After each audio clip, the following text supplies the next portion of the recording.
what's going on, everybody? How's it hanging? How's it happen? You guys know this is Kevin from the Chord Progression Podcast. Today we have Kyle from the band Late Nine on the podcast, and we dive deep into it when it comes to talking about how Kyle got to live out a childhood dream of his, performing a song live with Motionless In White, talking about how his TikTok viral moment around the roof sound end up allowing the band to gain a lot of notoriety, and how they're continuing to build on that, along with a brand new song featuring Tom Kiley from the band Patient 67. You guys ready? Let's go! Yeah. Well, ladies and gentlemen, boys and girls, listeners of the Chord Progression Podcast. Today, we are bringing you a band that blends metalcore, post-hardcore. So if you're fans of bands like Dayseeker, Blessed Fall, and Sleep with Sirens, boom, this is a band that's going to be perfect for you, mixing the heaviness and that post-hardcore feeling in the same kind of manner. They have a brand new song called Breathe For Me with our good friend, Mr. Tom Kiley from Page 67, featured on it, out as of the release of this episode for you to go check out, and plenty more music, and also one hell of a story about performing alongside Motionless In White. So please welcome Kyle from the band Late Nine of the podcast. So Kyle, welcome to the Chord Progression Podcast. What's up, man? I'm happy to be here. Let's go. I'm absolutely happy to have you here, man. When I was reading through that whole entire press release, when I saw the whole entire thing of you got to perform Slaughterhouse with Motionless In White on stage on their most recent run with In This Moment, From Ashes to New and Fit for a King, I was like, holy shit, that's fucking awesome. Yeah, it was pretty crazy. I was doing like lots of covers on TikTok for a while, just trying to build a following on there, try to get some sort of niche down. And I was once they released Scoring the End of the World, I started doing a lot of covers off that album, and got their attention and stuff. And after a little bit, Chris finally commented and was like, "You're next up for some guest vocals, bro." And I was stoked because they've been my favorite band, since I've been like 15 years old. Like, I got a tattoo of those guys in a shed from someone who didn't really know how to tattoo that well. But it's the memory that counts, and I was able to show him that. He thought that was wicked dope and shit. So, it's always very fun experience. I'll say it's always the memory of stuff like that that counts, where, you're getting a tattoo. It's like, I want my favorite band tattooed on me. Yeah, you know what? When we're young, we're stupid. We're going to do anything to get that done. So if it means doing it in the back of the shed, it's going to be that way from someone who might just be learning how to tattoo. You take the risks, and, even if it doesn't look as good, or you're like, oh man, that's not the best thing in the world, it's the memory that counts. But right. So you're on TikTok, you're posting all these covers, and then Chris is the one that reaches out to you, because I know I've heard stories like this before where Chris has done stuff like this. And I know they had the open verse contest with Masterpiece right when it came out back in April of 2022. So just kind of seeing, you taking that energy, taking that time, taking that motivation to say, hey, this is my favorite band. I want to see if not only, I can continue to grow myself as an artist, but also maybe get some more eyes and ears on the band as well with the stuff I'm doing, because, hey, TikTok's a major platform for music right now. And then Chris comments on it and then gets you to do guest vocals for the most recent run on Slaughterhouse. Okay, now beyond that, now that he mentioned, you're doing guest vocals next, so you got to tell me the story of the day of this whole entire thing going down, like what all happened. Because if this is your favorite band since you were a kid, my God, this had to be like a dream come true.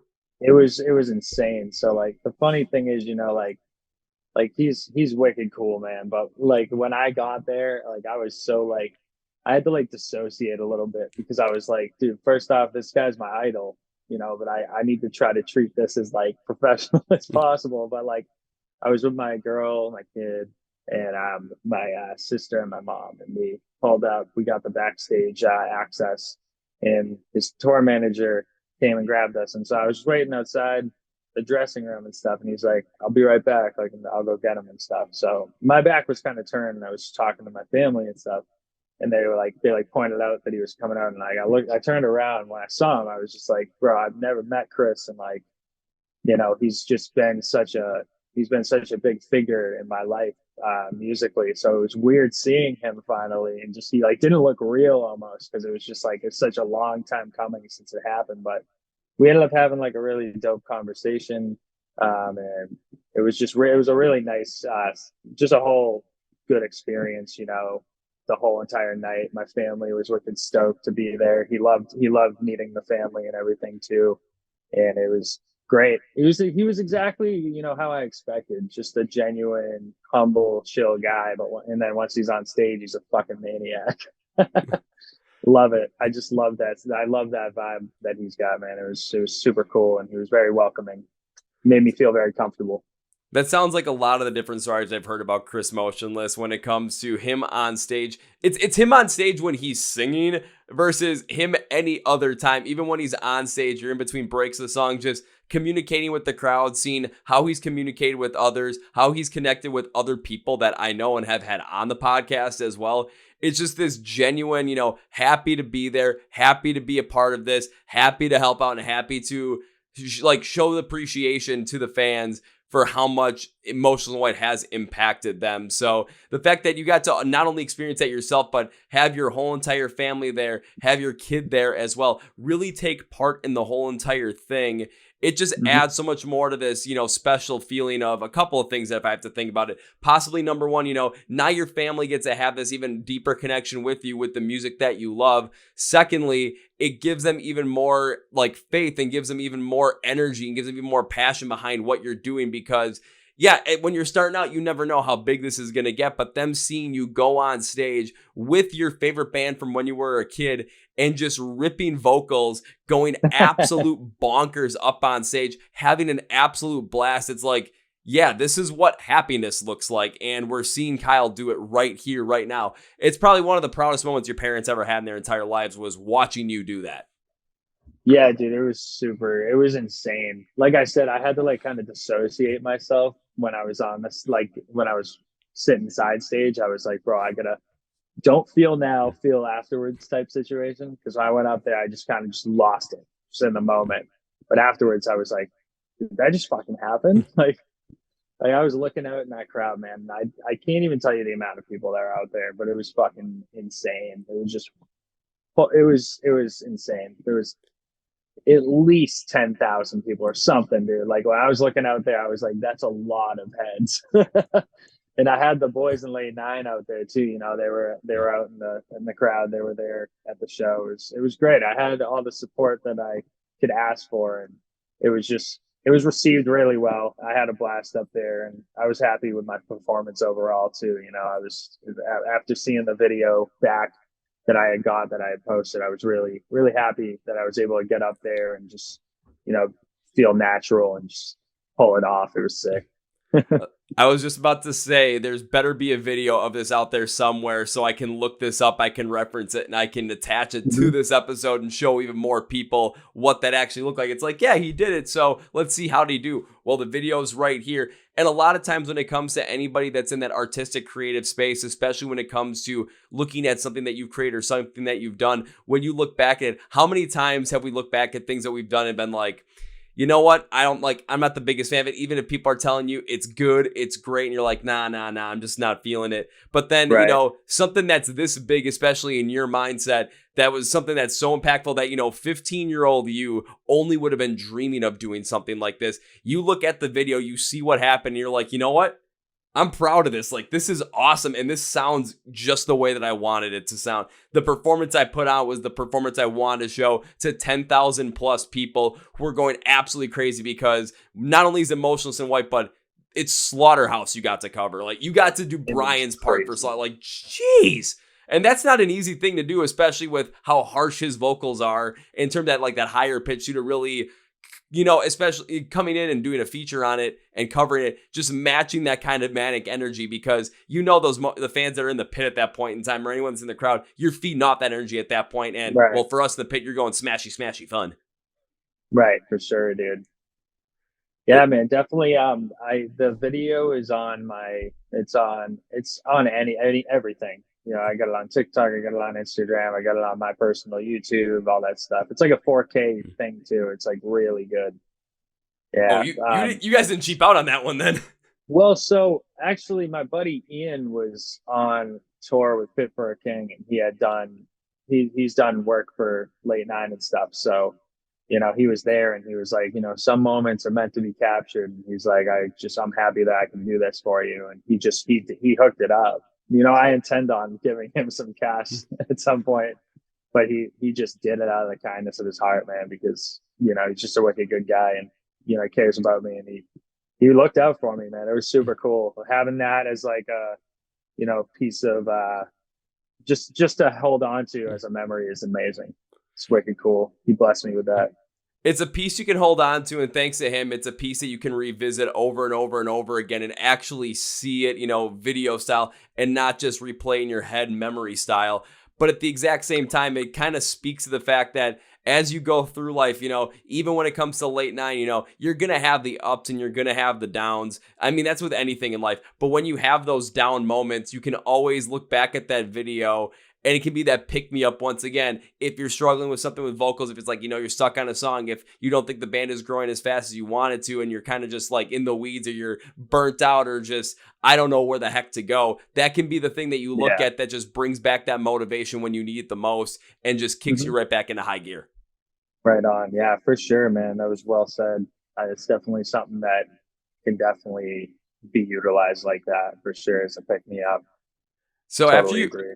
I'll say after you posted this now, because of course you're going to use the pick me up, what was the response from the late nine fans and also other people that you knew after they got to see the video? Like what were they thinking of you doing this? Because if you were super proud of this, if the guys in Motionless In White were super proud of this, if 10,000 fans were super duper happy, going absolutely crazy, I got to assume that when people saw the video, the response was as like in kind with what everyone else was thinking. I didn't see a single negative comment. It was amazing. I had all my friends in the scene supporting it, lots of family supporting it, a bunch of our like fan base on like our Instagram, our TikTok. It was just nothing but love. It was the coolest shit ever, man. And our like fellow musicians as well, like alongside on TikTok, like people that have actually performed the guest spot with Chris before me as well commented on it and was just like, so proud of you. You deserve this moment, as I did the same for them, when they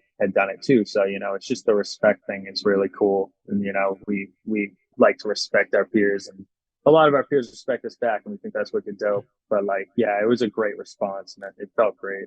Really cool to have so much people, show that love and really be able to realize like there were certain moments in that video where you can see like there was a dream of mine that came true, very wholesome to watch. That's just the magic that comes into all of it as well. And it comes to the whole entire magic of the music scene as well that we're in, especially when it comes to people that when you're really putting out that genuine response to something, when you're genuinely interacting with it and you're genuinely giving people those positive comments that they so deserve, what ends up happening is, especially from the creative standpoint, I mean, I've seen this for myself as well, of course, from a podcast space, not from the artist space, but I've also seen this from the artist space from looking at other people, talking to other people, where we see those positive comments roll in. And as long as they're genuine comments, it builds up the positivity and builds up the welcomeness throughout the whole entire scene to the point where people are starting to become more confident in putting stuff out there online, doing covers.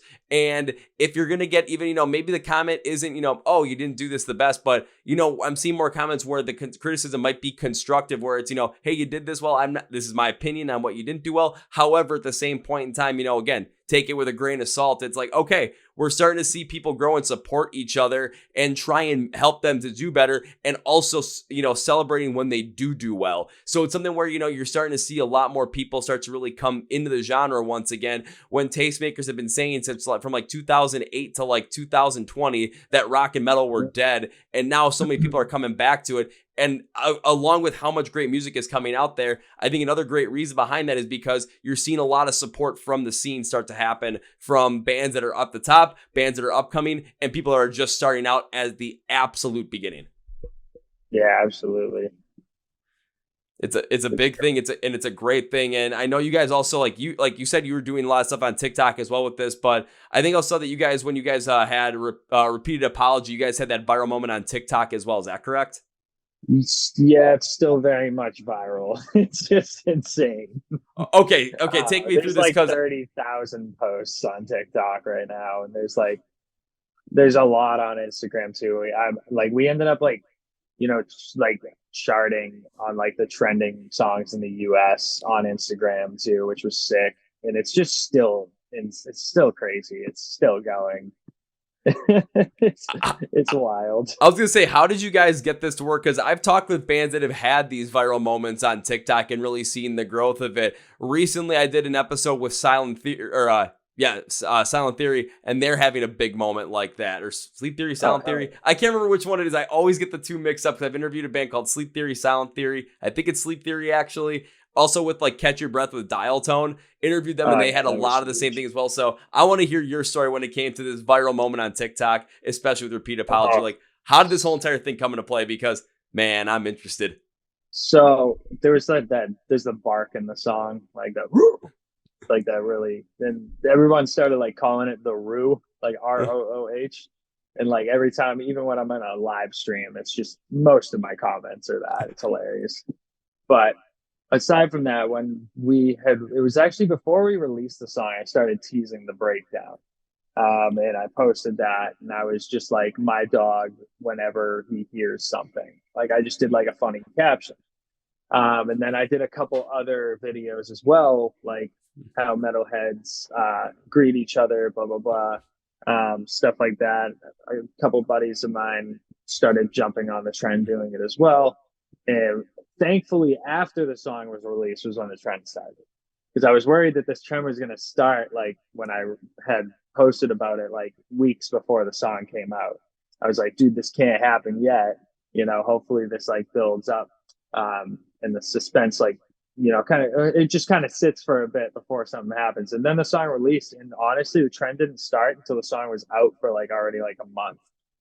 And then it just exploded. And it was so crazy. It was like we were sitting there and just chilling at like 5,000 monthly listeners. And then in the matter of like 3 days, we were already at like 15,000. And then we went to like 20,000. Now we're almost at like 60,000. It's crazy. And it's just like, it just keeps, it's just going and going and multiplying constantly. And it slowed down a little bit, and then it'll stop for a little bit. And then next thing you know, like one day there will be like 600 new posts with it. It just keeps picking up at different times. It's pretty cool to see that longevity like hold out, especially into this next release. It's if that's still going with this new release, and we can somehow start a new trend with this new release, because there's definitely a trend-worthy moment in the song. That's what we're trying to push. Hopefully that happens too. I mean, I hope it happens too, because again, God, it was Sleep Theory, but like kind of just thinking about Sleep Theory and how they did it as well, where it was they had that moment and then it's okay with the next song. What can we do to capture that moment? What can we do to continue this so that when it comes to people discovering their music, they're continuing to discover it all the time? What you guys did with Repeat Apology, again, now I'm bringing up the dog bark once again. It reminds me of, even though people aren't like connecting with your music fully, but they hear that piece, it's something that they're going to always remember you by and always connect with you. And especially for metalheads, we hear some crazy kind of moment with either a roof or, the good old knock loose. Oh, oh. Just, it connects us all the way. And we want to keep listening to that band or even just that song. But as more stuff comes out, as more stuff comes along, we're going to be willing to check it out. So you guys have that with that, continue build up of these different videos, the ones that you created and how many other people are creating them, the continued rise of your monthly listener count on Spotify, to the point where, the key is especially with those viral moments, it's not about getting them. It's about how can you maintain that once you get them. And again, even if you see, the increase and it's not increasing as fast, or it stops and all of a sudden it increases again. The fact of the matter is, the worst that you're doing is on that monthly listener count. It's like you're sitting idle for like a day or two before it starts picking back up again because of that moment. Right. You were able to create something and have it be an attachable moment for so many other people on the internet, especially on TikTok or Instagram, to use that sound to create it and get more people attached to it with something that just sticks with them. So with the next song, with Breathe For Me, yeah, there is a moment on there where you guys can make that happen, but it's all going to depend upon, one, how the reception is to it, but two, even the videos that you create to start out the trend. It's like, okay, how are people going to connect with them on those? And then how can they take that idea and morph it into their own, like, because when you see the first video of it, that's the first video you guys put out there, that's the one that people are going to see for first. So when they see that at first, they're already picking up the idea, the emotion, the vibe, what they can do with it. Because if you're going to put out something like, how metalheads greet each other, you're not going to see a lot of like, oh, I'm at a tea party, roof, Like, no, it's not going to happen like that. It could. I don't know, but yeah. A lot but of I it's kind gonna of. be just like a homie, an emo homie walking down the street, and you're like, you know what I mean? Yeah, so it's like just the continued idea that you guys have had with that one, with setting that up, and now going into Breathe For Me, setting that up as well and continue to maximize out on that with the audience you've already been building, not only on TikTok, but also the audience that has been leaving that platform and adding your song to their playlist. Yeah. That's the key. And you guys have been able to do that once, and I want to see you guys strike again with it. I mean, that's Yeah, the way me it's got to be too, done. man. It's sick because, you know, like that trend started with like those two specific things, like the dog, and then there was the metalheads greeting each other, and then there was girls catcalling, and then there was like then there was guys catcalling, and then there was dude, there was literally like furries like posting shit.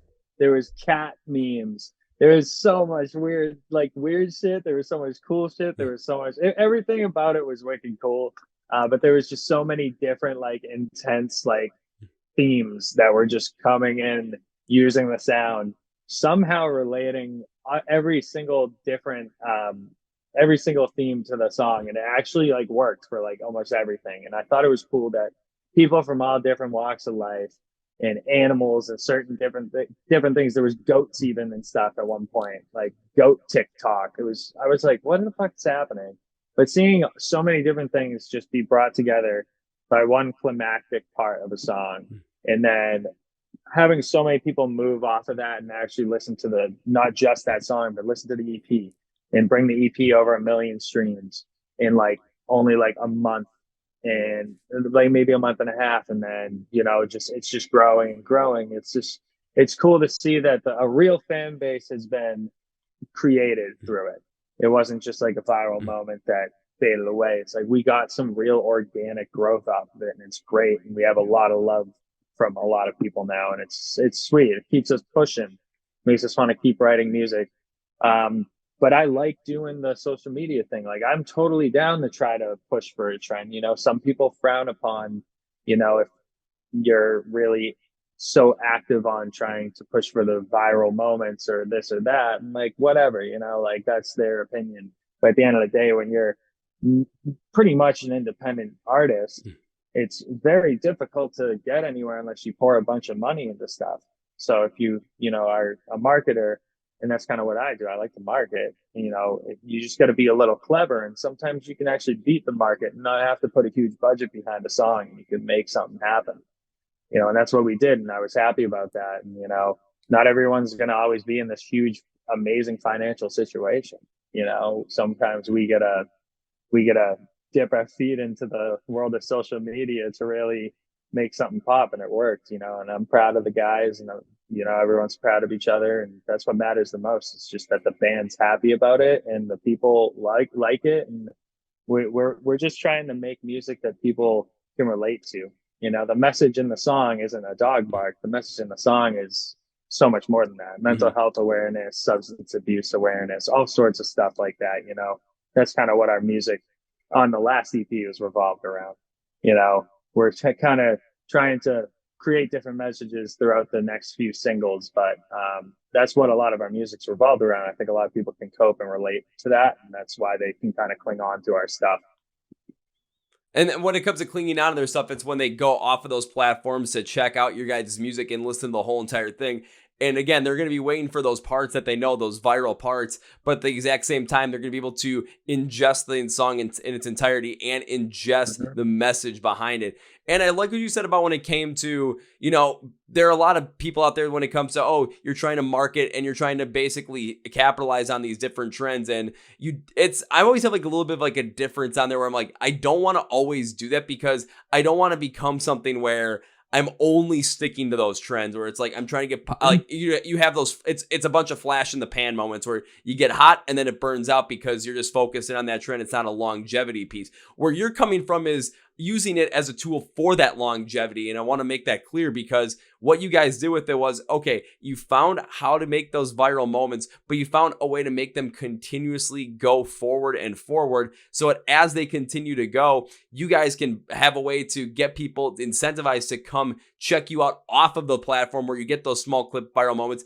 check out the entirety of that song, of that EP, of your discography, and then sink into it there. And when you brought up being an independent band, yeah, you don't have the money like some of these bigger bands do to promote this stuff through those classic channels. So you have to get creative. You have to do whatever it takes. You have to try and find something different that people aren't doing. I have to do the same thing with the podcast as well.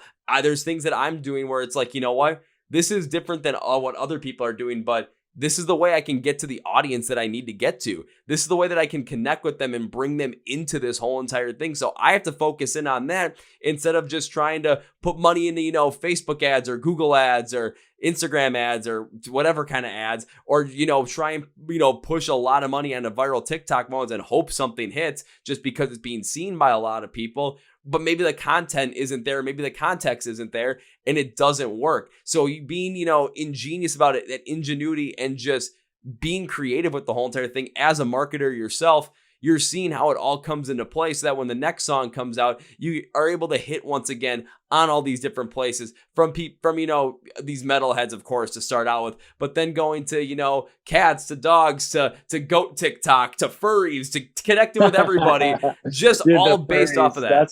That's what sent me, bro, was the furry TikToks. I was like, where am I?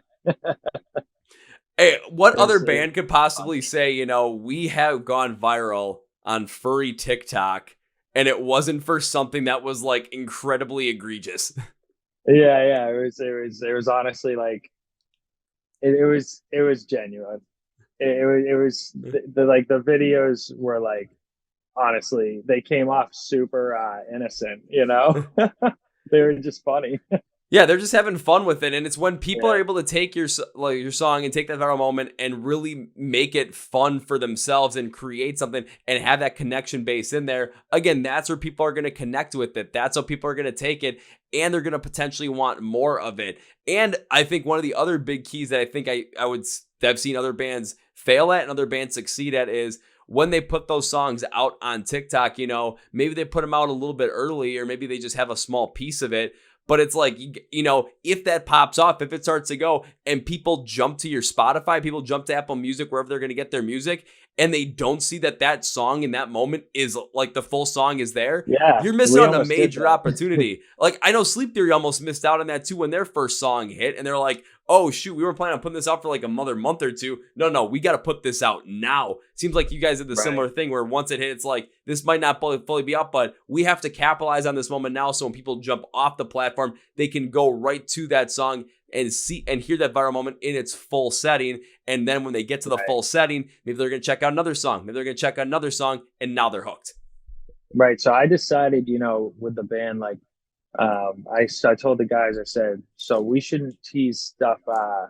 We shouldn't tease this next song. So because I obviously teased that breakdown. Thankfully, it was just on the internet. The video we posted, it got a lot. A lot of people saw it, but trend didn't start yet. So thankfully, after the song was already out, the trend started. But I wouldn't make the mistake again of possibly not having that happen and having a trend start right then and there. I definitely wouldn't post a new intense climactic part of a song unless the song's out already. I learned from that, even though luckily we didn't suffer the consequences of it, the possibility of that, we would have lost on a lot of insane moments. People probably would have listened to our music, but they would have been bummed that song wasn't available. So it breathed for me. No one's heard it at all. No one's heard a single piece of it, except for, couple homies and stuff, and just the band mainly. We're really happy with it. It's a body of work that we think it's just more of a mature version of the stuff that we've been writing. Obviously we got the homie Tom on it. He did a great job. There's super heavy moments of the song. There's a very, very beautiful moment in the song that leads into a wicked powerful chorus.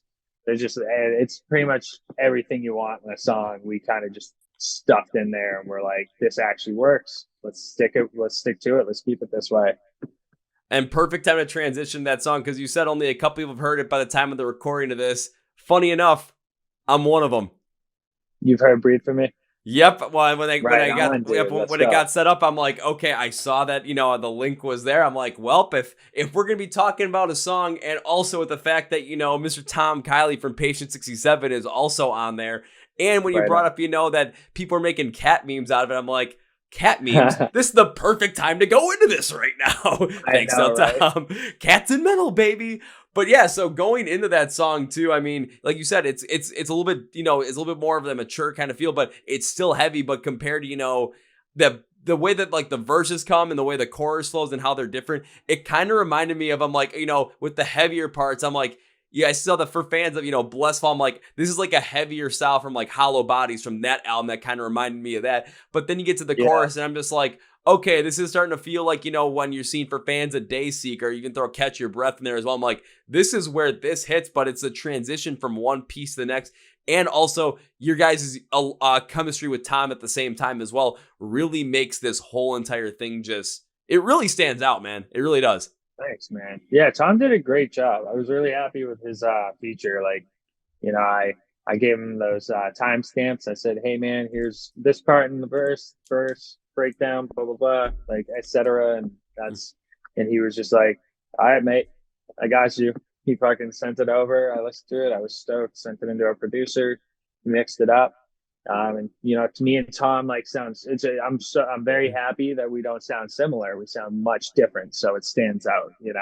Our vocals are completely different, so I'm very happy that like you can really tell that it's Tom, and you can really tell it's me when we're going back and forth in the verse parts, because it just adds so much more like flavor to the song. He ripped that guest spot up though. He kicked ass. It's fucking sick. I'd say he absolutely did, because when I was listening through it, especially with the verses, when it came to both of you being on that point in time and having that clear distinction between when it's you and when it's Tom, it helped out a lot when it came to, for me, the songs, meaning because it kind of brought more of this duality feel to the whole entire thing, where you're not getting this message of the song put together in one aspect. You're kind of getting it because of two different vocalists, because of those two different sounds being mixed together. And, you're here, then Tom, then you, then Tom, or Tom, then you, whatever it was going for. Right. You're seeing these different messages and you're feeling them come through in a different way based on the different tonality in your screams, and you're singing everything around there. It really worked out well to kind of bring two little ideas and two big ideas and have them in the exact same spot and contrast and compare at the exact same time. Now, did you hear the listening link, or did you see the like music video thing that we had? I saw the music video thing. So you get all the lyrics up there, and I've seen Tom and you kind of going back and forth at the exact same time. Fuck yeah. No, it's a cool little music video we like threw together last minute. It was sick. What always makes me laugh about the music video is like, because I was looking at, Tom's piece on it and seeing him, and I'm like, this video still makes Tom look like he's not that tall, even though and I did not know this for the longest time, because every time I look at a video or anything, like, I think he's small, but he's like 6'4". I am too. I'm 6'4" as well. Yeah, it looked like you're like 2 or 3 inches taller than him in the video. I'm like, what is this? That's funny. I think it's because I did more of like a wide shot, like further back, so it shows a little more of like the frame, like my body. But I didn't even know Tom was like 6'4". I didn't know he was as tall as I am. That's crazy. Yeah, I didn't know either. I really thought he was a little shorter too. Off the top. Everyone does, but I was talking with the guys in Saving Vice, and they're like, they were doing a show in Florida last year, and Tom was there on his honeymoon with his wife. Knew the guys were playing a show, and he showed up to the show. They did a guest spot with him and everything. And when they went up to him, they're like, we were all shorter than him. Like, we did not expect this. That's funny. So when you guys get to play this song live and Tom gets to come up and do a guest spot for you, don't be surprised when you're standing eye to eye with him perfectly. That I wouldn't be surprised, bro. What's a funny thing? I don't know if you heard about this, but we were a finalist for Blue Ridge, and they were supposed to play Blue Ridge, but I don't know the whole reason behind why they couldn't play. I think it had to do with like visas or something, trying to get out there. Fucking horrible. I feel so bad for the boys. But we almost made it, and it would have been sick because we would have been able to debut that shit in like a week You know what I mean? Live in front of like all the fucking metal homies that around the whole world that come to this big ass festival. But you know, that's cool. It's cool. You know, we're debuting the song next in 2 weeks on the 8th of September. Um at a home show, you know, in Massachusetts. So it'll be cool. But I would have loved to done that with him, you know, debut this fucking song and off chance, just us two being on a festival, and that would have been so cool. None of that would have been the off chance of Badass. just the fact that you'd been on the same festival. It'd been a big festival that you guys would have gotten the last spot on. And the fact that it would have been Patient 67's first ever time over in the US. When I saw that they couldn't play because of the whole visa issue. Again, no one was, ratting on him or anything because it sucks. It's the way the world works. And I was incredibly just like, you've got to be fucking kidding me, because yeah, I'm going to be out in Virginia for that. And I really, really, really wanted to see them live. And I'm just like, right. Yeah, man. I felt super bad for those guys. And, but, you know, I saw it made me feel a lot better when I was, you know, scrolling through one of their posts and I saw that Blue Ridge had commented, you know, they said our festival is always willing to welcome you with open arms. So hopefully next year they get that spot, you know. Hopefully next I year. believe they will. I think they will, but I think the one that I'm really hoping they get now is, I'm not sure if you saw this from them, just because this is kind of, the Coldplay thing. I saw that, like, and I'm looking at the comments on the post, and it's, I know. 19 out of every 20 posts are people saying Patient 67. I'm like, how insane would that be? Coldplay in an arena and Patient 67 opening. It'd be awesome. That would be fucking legendary, bro. Like, honestly, like it needs to happen. Like, they have such a huge like backing, like on the internet, you know, like they have these crazy fans, like, and not in a bad way crazy, but they have like super fans, you know, people that are willing to just go on a whim at all times and just, if they say, hey, go freaking tag us here, you gotta open up that post in an hour and see they're tagged 1,000 times. It's insane, their reach. It's so funny. And I'm super happy for those guys. They have a really good fan base and they're all so sweet. So I'm really happy that they're willing to do this, like a Spotify collab on this. So this will be featured on their page as well. So we'll be getting a lot of fans of theirs and they'll be getting a lot of our fans. And we're going to just mix Australia and the US up, you know, let's fucking go. It's going to rip, man. All right, the fact that you guys are doing the Spotify collab on that is absolutely perfect, because I do know the Patient 67 fans, and I mean, they've built that fan base a lot on just the positive influence, the positive connection they create online. Yeah. The fact that they literally, when it comes to, you think about people, we want to create this community online, we want to make it feel like a family. They're the ones that literally go above and beyond and do it. So when anything happens, people are doing it because they want to support this band due to the positivity that they bring, not only from their music, but also from their whole entire online presence to these people's lives. I mean, I'm the same way. Like, I listen to music. I'm like, is it something I'm listening to always on the daily? Not always on the daily. I've got other bands I like to listen to more continuously. But if I see a post that they're like, hey, can we get on Blue Ridge? I'm like, yep, we got to comment them. The whole entire Coldplay thing, I'm like, we got to make this happen. Dude, I know. The Coldplay thing has to happen. Like, that would be legendary. Like, they would be playing a fucking arena if that happened. It would be hilarious because it would just be like blast and breakdowns and then Coldplay. But at the same time too, I'm pretty sure those guys would be in in the back, and all of a sudden maybe Coldplay will come up and talk to me like, these guys are the nicest guys I think we've ever had on a show ever. And it's like, well, let's help these guys out, because I think it's like 2 nights they would get to do in that case. So right. Come on, dude. Yeah, Tom's like such a sweetheart, bro. So it's like, honestly, I feel like anyone that plays a show with Patient Zero, I mean, not Patient, that's my old band, Patient Zero, my bad, Patient 67, everyone's just gonna love them, No, absolutely. And I mean, just kind of thinking about, now you guys have that connection there, of course, with the brand new song. And and because that Spotify collab, it's going to be featured on their page as well. more people can get into it, more people can be able to check out Late 9 at the exact same time as well. And hopefully you're going to get that viral moment once again and be able to capitalize on that and have this continuous growth so that, next year when it comes to, let's use Blue Ridge as an example for 2024, when it comes to that, you're not one of the bands that are trying to fight for that final spot. You're one of the bands that are reaching out to say, hey, we want to get you on this, or you're one of the bands that people are consistently commenting that are like, hey, we want to get them on this festival. Or there's other festivals too that maybe you're like, hey, people are going to try and get you on. People are going to try and make sure that the comments are there so that you continue to get there. Maybe one of the DWP ones. Maybe you're going to get on Aftershock. Maybe you're going to get on Larger Than Life. I want to push for Ink. I would love to play Incarceration. Oh, that would be a good one.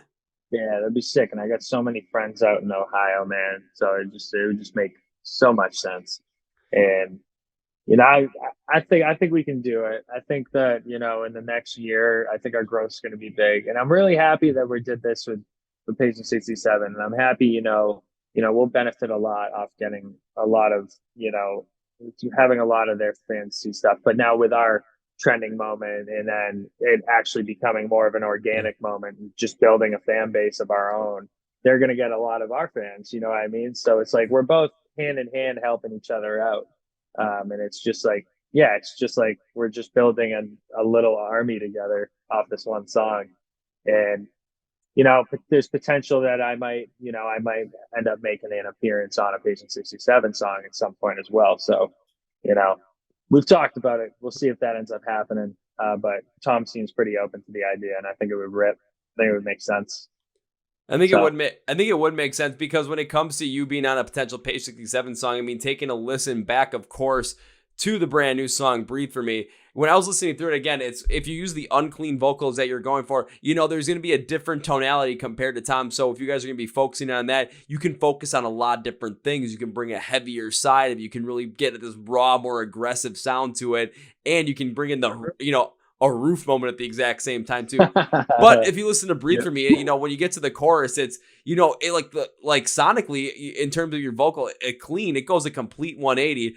I was not expecting to make a comparison to Chris Daughtry's vocals when I was listening to the song through the verses. But I'm like, damn, once you get to the chorus, I'm like, this is like, this reminded me of Chris Daughtry when listening to this. Where the hell did this come from? Yeah, it's like with that grit. I can see what you're saying. Yeah, a lot of people I had listened to it, they said they were getting a lot of like Omarosa and like Johnny Craig vibes and stuff from it too. I feel like any of those heavy hitting vocalists with that grit, that's what they hear. And it's funny because in a lot of the other Late 9 songs with the last album, a lot of the, comparisons were more like Claudio Sanchez or Calvin Quinn from Sleeping with Sirens, like that Coheed sound and stuff. But we dropped down a tuning and my voice kind of fell into this like more gritty, and like filled out sound. And I was like, I kind of like how that sounds. I was like, I'm going to try to record a chorus like right now with this sound.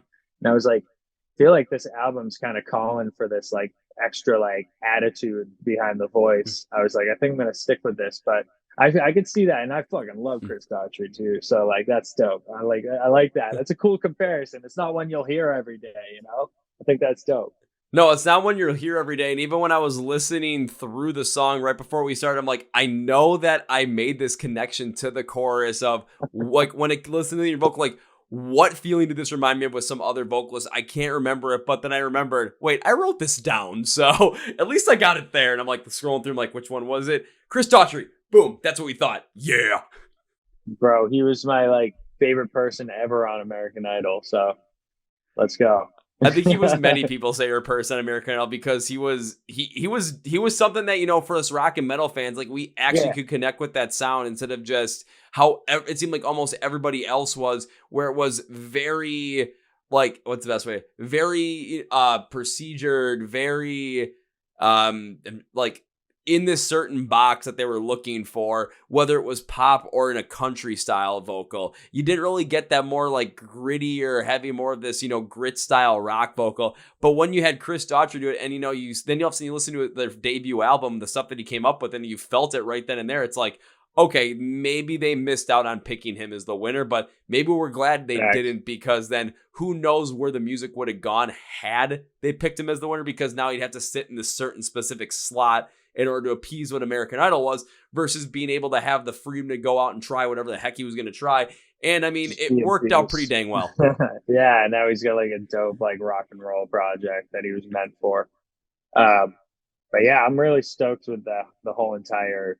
I'm stoked with the whole entire the whole song and everything, and it's probably my favorite chorus I've ever written myself for sure. And I'm happy with how it is, and I hope it gets received and taken well. It's a little different. So it is a little different, but of course, right when you listen to the the first verse kick in, and you're gonna get those ripping parts in there. So everyone who knows Late Nine at this point is gonna be like, oh yeah, we're into this. It's gonna be like that. Yeah. Oh god, oh yeah, give me more. Yeah, drink. Hell yeah, man! It's funny. Our next song's like way different too. Like, if I get my if we follow each other or something, I'll send you like the demo so you can hear it. It's way different. It's very poppy and definitely wicked catchy and fun. But we got like a whole crazy plan for a music video with that one. We're trying to get like 600 extras. Like, yeah, we're trying to like hopefully not get in trouble with the amount of people we'll have in public, but we're gonna get a fuck ton of people for a music video. Because it's just going to call for that type of moment. I'll definitely send you the song and let you check it out. We'll see what you think of it. Perfect, because I was going to say this. When it comes to the podcast, if I have you on the podcast, I'm going to follow you online. It's on anywhere. It just happens. That's usually what I do. I have a method on how I do it too, where it's, I'm writing out all the stuff for the description for the podcast. I have the follow, the whatever band is, so be follow Late Nine online. And I'll have all the links and the labels there. And when I put those links over there for everyone else to check out, so go check them out as well, they're all there. And I click follow on every single one of them too, because I don't want to miss out on this. Got you, bro. We'll follow you back on it all too, because I've been watching your podcast a little bit, and I really like it. Good vibes. I love your energy, dude. I knew coming in here I was going to be like, all right, this ain't going to be awkward. This is going to be cool. We're going to vibe out. Oh, yeah. What we're doing. And we definitely did. And I mean, when it comes to, the release of Breathe For Me, of course, by the time this episode releases, that song's going to already be out just based on, timing and everything. However, what the curious thing for me is going to be is, watching what you guys do with this song, especially when it comes to trying to hit on some of those viral moments once again, and then not only hit on them, but to continue that longevity like you guys had with Repeated Apology. See what happens with the Page 67 fans, seeing how that crossover happens, and then continue to see what happens in terms of how does the band grow. And when that next song comes out with a 600 extra people video, jeez, dude, it's gonna be fucked. Like I'm literally pushing so hard to just get like a crazy amount of people. Like I don't want them to dress anyway. I want them to come and just be themselves. Like we're talking like super party vibe, but like PG, not some rated R shit. Like we're gonna like make it like fun. Like we're gonna be like, I don't know where it's gonna take place, but it's gonna be sick. Like no crazy shit, because it's not kind of what the song calls for. It just calls for everyone having a blast and really enjoying the song. And just, I was thinking like crowd of people like walking with us up in front, but there's like so much people that within this crowd walking, there's people fucking being crowd surfed and shit. Like I'm thinking that type of shit, just like super insane, like unexpected vibes is what I want. But you're going to have the furry show up too to be a part of this video. Bro, they can pull up. Fuck it. Everyone's welcome. Hell yeah. I wish I could be a part of that video, but I'm pretty sure when you're going to be filming it, I'm going to be nowhere near where you guys are around. So I'm. Where you based at? Milwaukee, Wisconsin. Oh, damn. Yeah. We're up in Boston. So, or is that down? You're to the right of me. That's you're east of me. That's all I know. I can't think of the map. And it's gonna be close enough. We're over here. It's close enough in terms of like north or south, where it's like, you know what, you guys are just east, we're west of you. That's how it is. Right. Yeah. you guys get the cold, you guys get the snow. It happens. Yeah, we do for sure. But it's been super fucking hot recently, man. Damn. It's rough. Oh, I know, and I'll let you go cool down by closing out with this. So as we bring this podcast to conclusion, one thing I'd like to do is give you, Kyle, a chance to say whatever you want to say. Plug, run, or plug, promote at the end of the podcast. So, my friend, the floor is yours. All right. So, yeah, I mean, if you guys are watching this, make sure you guys go check out Late Nine on Instagram, TikTok, for updates on show dates and song releases. We do like cool like quotes of the day here and there, to try to bring some positivity to your day. Make sure you guys go follow us on Spotify, and follow our Apple Music. Follow our record label, Ghost Killer Entertainment, as well, to keep up with lots of dope releases from not just us, but from a lot of other bands that we love and support as well. But it's been a great time being here, and yeah, we appreciate y'all. And yeah, keep on keeping on. We love you. Keep on keeping on. I was time for this podcast with 3 things. So as Kyle just said, they got Breathe For Me. That's going to be out by the time this episode releases. And you want to stay in touch with everything they got. So description of the podcast below where it says find Late Nine in the line. Links and labels for everything. I'm doing all the hard work for you. All you have to do is click the link. Go follow them on, Instagram, TikTok. And go make a video for yourself using one of their songs. Be a part of those viral moments. And let's help them out. Have some fun with it because why not? He's fun. Now it's time for number 2. Now, Cal, whenever I'm guesting the podcast, so I enjoy the podcast, I tend to make a certain promise that says, 1, thank you for taking your time being on the podcast. I appreciate it. And 2, I wish to continue to support the band any way I can. If I'm not able to make it out for that music video and be a part of the 600 people crowd surfing in public, that's a shame. So I'll make this promise. It's not an if, it's a when. When I get to see you perform live for the first time, I'm going to do my best Liam Neeson impersonation as I will look for you. I will pursue you. I will find you. And I will say hi. And first round's on me. Let's fucking go, dude. Yeah, I would love that. Anytime we're playing in your area, love to hang out, man. It would be sick. Hell yeah, we'll make it happen. So now we end this podcast with my third thing where I cannot say goodbye on this one. That is way too final, way too, finito, whatever it is. I don't like that because, again, I made the promise to you, and I'd love to talk to you again on the podcast in the future. Plus, got to hang out with you, man. Got to have that first round once again. So, and I got to see you perform live. So this ain't goodbye. This is, I'll see you later. I'll see you later too, brother. Much love. Well, folks, this is our interview with Kyle from the band Late Nine, and now it's time for Kevin's final thoughts. So I could end up going into the idea that I had for this one, and the main idea was going to be around the TikTok thing, but we did that with Sleep Theory, so we're going to go a little bit of a different direction. When we had found out that, Kyle had gone up on stage with Motionless In White during their tour with In This Moment, Fit for King, and From Ashes to New, and got to perform Slaughterhouse covering Brian Garris's parts, I thought that was one of the coolest things, and I want to talk about it. And knowing that when it came to Kyle specifically, how he did it, when it came to covering a lot of songs for himself and to get the band more notoriety for Late Nine on TikTok by doing it himself, getting the response from Chris Motionless and getting invited to do it. I mean, his 13, 15-year-old self had to be just dying on the inside. Like, I can't believe this is finally happening. It's one of those cool moments that you're never, ever going to forget. And it's something that really puts life into perspective a little bit more for me too. Because I'm thinking about, I've had these crazy cool moments too that I can look back on and you think about, hey, when life gets tough or when, work at the podcast gets tough, what's one thing that can keep me going, that keep me positive? And one of those things can always be taking a look at those bright moments. And I think about a couple. I think about, all the different bands I've been able to meet. I think about Jonathan Norris from Kingdom Collapse always saying, "What's up, Kev?" every time I get to go see his show. During the set, he's singing, he'll say, "What's up, Kevin?" It's really cool. Being able to hang out with the guys in Caskets and Holding Absence in 2022 on their bus with a case of beer.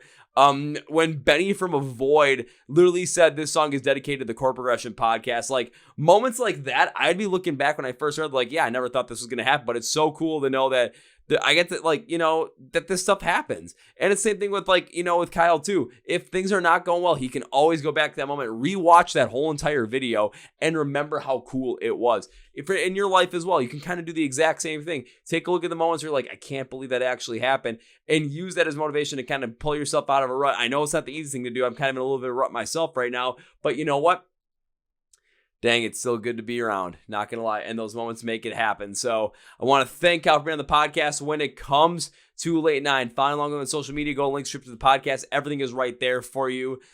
Social media, YouTube, or you can stream their music, or you can support them where they're going to be playing live, all that kind of stuff. Make sure you also follow along with the Chord Progression Podcast. We have our social media links down there for you as well. Make sure you like this episode, like the video if you're on YouTube. Hit that subscribe button right over here if you're on YouTube, or anywhere on Spotify, Podcast, iHeartRadio, and Amazon. New episodes every single Tuesday and Thursday. If you're on YouTube, you get the Friday reaction videos and clips throughout the week. So make sure you go and check us out there if you're not there. But if already, thank you very, very, very much. I appreciate it. Also want to thank Phoenix Fitness for sponsoring this podcast. Remember, 20% off. Use the code CVP20 at FNX.com. Thank you, Phoenix Fitness. Thank you, Kyle, once again. Cannot wait to see how this band continues to grow. On that note, that's it, guys. Thank you for watching, listening to the Chord Progression Podcast.